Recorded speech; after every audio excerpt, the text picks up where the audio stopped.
Hi und herzlich willkommen bei Garnelen Gümmer. Wir sind heute endlich mal bei uns im Shop und zeigen euch heute, wie wir dieses Paludarium einrichten. Wir zeigen euch heute so ein bisschen, wie wir uns dran langhangeln, wie wir mit dieser Misukusa Wall dieses Paludarium gestalten und nutzen dabei auch die Uscape 3D Wurzeln. Die projizieren wir einmal ins Aquarium rein und zeigen euch aber dann auch insgesamt, wie wir das ganze Aquarium aufbauen.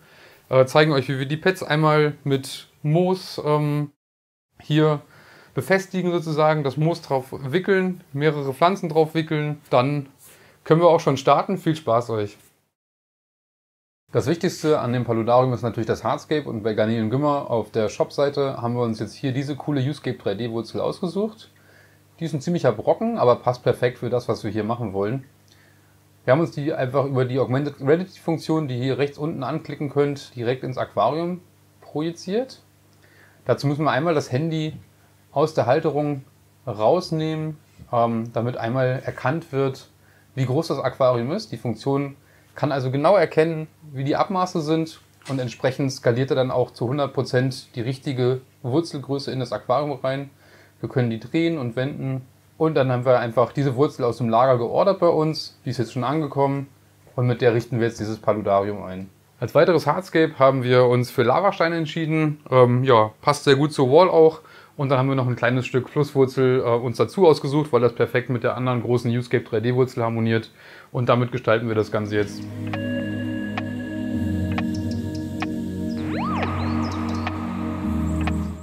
Jo, wir haben das Hardscape erstmal so grob soweit fertig. Wir machen jetzt den Bodengrund auch, um so ein bisschen rauszufinden, wie wirkt das Ganze optisch, wo müssen wir vielleicht noch was ergänzen. Als Bodengrund nehmen wir Area La Plata Sand und den füllen wir jetzt ein, zeigen euch das kurz und knapp. Und dann geht es auch schon weiter an die Bepflanzung. Viel Spaß!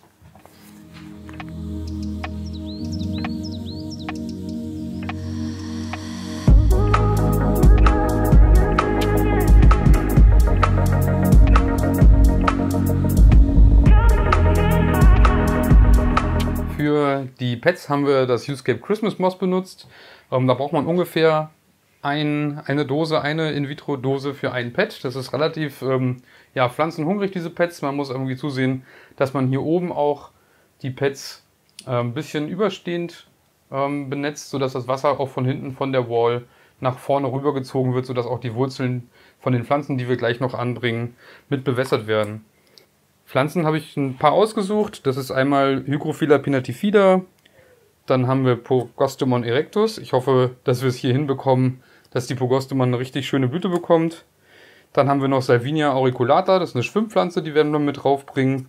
Und dann benutzen wir eventuell noch Utricularia graminifolia. Und den Unterwasserteil lassen wir sehr, sehr spärlich bepflanzt mit nur den Anubias. Das soll aber auch so ein bisschen Richtung Schwarzwasser gehen. Das heißt, wir benutzen hier unsere Naturprodukte. Ich habe mal eine Kombination rausgesucht, die ich ganz schön finde. Das sind einmal die Weidenblätter und die Weidenrinde. Das passt einfach gut zusammen, weil es einfach die gleiche Baumart ist. Und damit werden wir sozusagen die Wasserqualität auch noch ein bisschen verbessern, damit die Fische, die dann eventuell einziehen, auch ein schönes Habitat bekommen.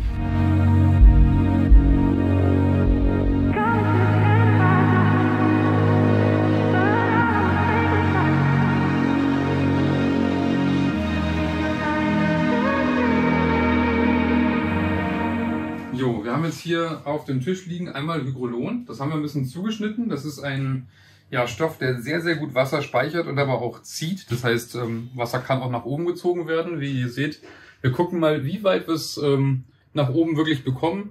Hier zieht das Wasser aus der Rinne, aus der das Wasser hinterher aus dieser Wall runterläuft. Das Wasser auf die Wurzeln und dann werden wir die Wurzeln auch noch mit Moosen bepflanzen. Die Pads machen wir dann auch gleich im Anschluss. Wir haben uns jetzt schon so ein bisschen entschieden, dass auf der linken Seite Hygrophila pinnatifida kommt, auf der rechten Seite Pogostemon erectus. Und ansonsten werden wir uns im Unterwasserteil tatsächlich einfach nur an Anubias bonsai petit sowie als Schwimmpflanze die Salvinia auriculata halten.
Das Moos ist überall angebracht. Die Pflanzen sind auch im Unterwasserteil schon befestigt. Wir haben die in dem Fall geklebt, weil die doch recht klein sind.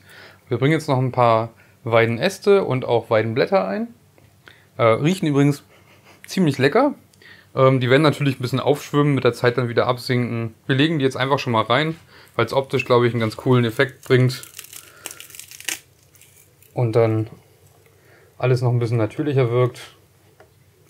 Und auch von den Blättern verteilen wir was. Die werden auf jeden Fall aufschwimmen. Die geben dann zusammen mit der Salvinia auriculata, der Schwimmpflanze, natürlich erstmal ein bisschen Schatten unten. Ist auch ganz nett. Und wenn sie dann absinken, sieht das Ganze noch ein Stückchen natürlicher aus. Übrigens auch Garnelen essen in der Natur in Bächen, die meistens, damit sie nicht zu warm sind, mit Laubbäumen umgeben sind. Das Laub fällt ins Wasser, also ein sehr natürliches Futter für die Tiere. Sehr viel spannender unter Wasser. Wir werden jetzt das Ganze noch fluten und wie gesagt dann noch die Schwimmpflanzen einsetzen. Das ist echt eine riesengroße Portion. Die legen wir hinterher einfach aufs Wasser oben drauf, dann können die sich verbreiten. Und dann zeigen wir euch gleich nochmal den Final Shot, wie es dann direkt nach der Bepflanzung aussieht. Auch mit der Mistwolke, mit dem Nebel, der dann hinterher die immersen Pflanzen alle mit Luftfeuchtigkeit versorgt.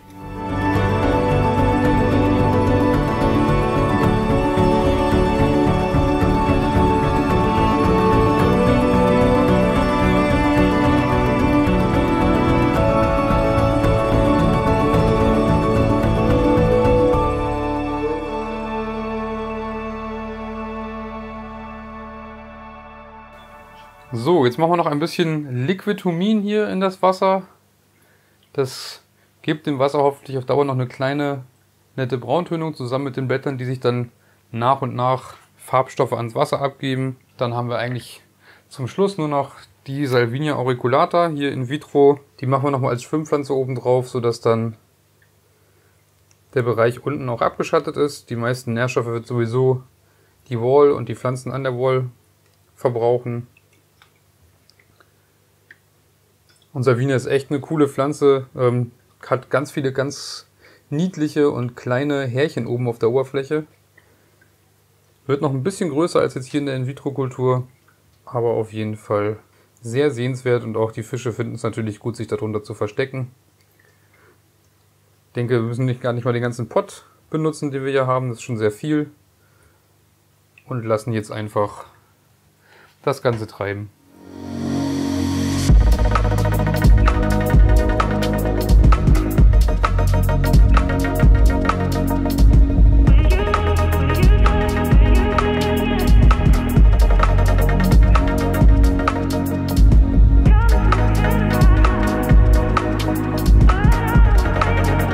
Jo, wir haben es geschafft. Wir sind jetzt gerade fertig geworden.